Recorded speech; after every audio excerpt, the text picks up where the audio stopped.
If you have less than $5,000 saved right now, I need you to stop everything you are doing and pay attention.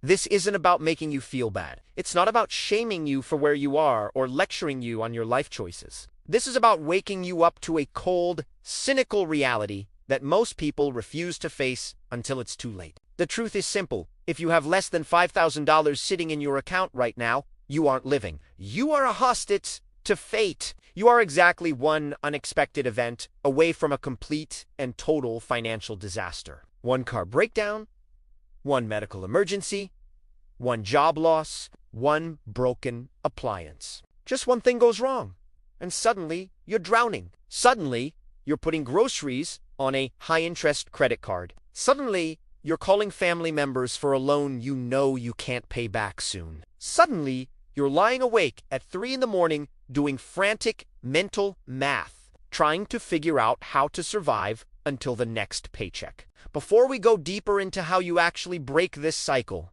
do me a favor. If you appreciate this kind of direct, no-fluff reality, hit the subscribe button and give this video a like. Most channels will sugarcoat this. I won't. It helps the algorithm keep this message in front of people who actually want to change. Now, I know how you feel because I've been there. I know that specific drop in your stomach when you check your balance. I know the habit of avoiding the banking app because you already know the number is going to make you feel sick. I know what it feels like to pray that nothing goes wrong because you have absolutely no cushion to absorb the impact. But here is the secret. Being in this position is not a character flaw. It's a position, not a person. And where you are right now can change, but only if you decide to act with more aggression than you ever have before. Most people fail because the gap feels too massive. They look at where they are and where they need to be, and it feels like trying to jump across the Grand Canyon. So they just give up. They tell themselves that saving is for other people, people with better jobs, fewer bills, or better luck. That is the lie that keeps people broke forever. Building a safety net isn't about how much you make. It's about what you do with what you have. I've seen six-figure earners with zero in their accounts because they spend every dollar on an image they can't afford. And I've seen modest wage earners build huge emergency funds because they understood one principle. It is not about the amount. It's about the habit. If you have less than $5,000, I'm not going to tell you to save $1,000 a month. That's setting you up for failure. I want you to start with something so small it feels pointless. $50? $20?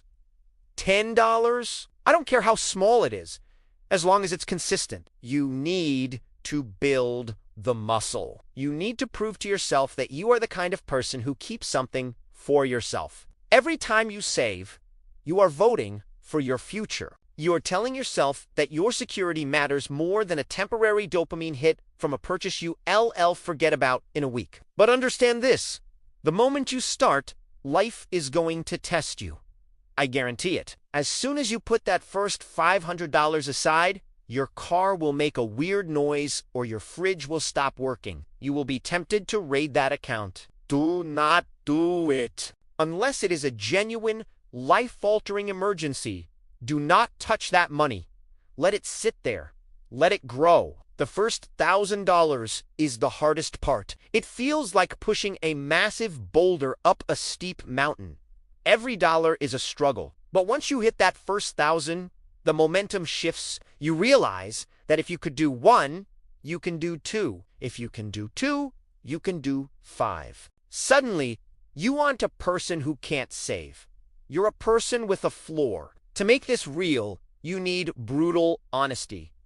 Stop telling yourself stories and look at the actual numbers. Get your statements from the last 3 months and look at every single transaction, those $5 coffees, the $10 lunches, the streaming services you don't even watch. That is your freedom leaking out of your pocket.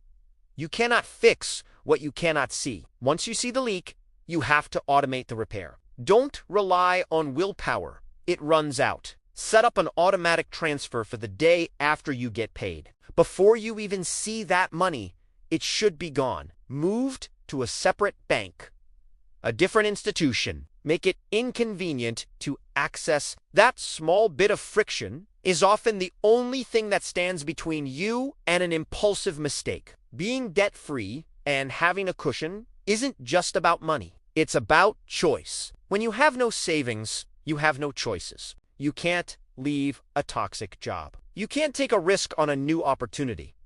You can't sleep at night. You are trapped in survival mode. But when you have that buffer, you talk differently. You walk differently. You carry yourself with a quiet assurance because you aren't desperate. You make decisions from a place of strength, not fear. Now, if you're serious about building a high-income skill to make this process even faster, you need to understand the technical side of the modern world. Saving money is half the battle. The other half is increasing your value. That's why I created the Hacker's Blueprint. It's a 3-in-1 bundle covering Python, ethical hacking, and cybersecurity. It is designed to give you the technical literacy to compete in an economy that pays for logic and security. If you want to move from a passenger to a driver, the link is in the description. Start today. Don't wait for a perfect moment that isn't coming. Make the decision, set the transfer, and start building. Your future self is waiting. Stay cynical. Stay curious. Stay solvent.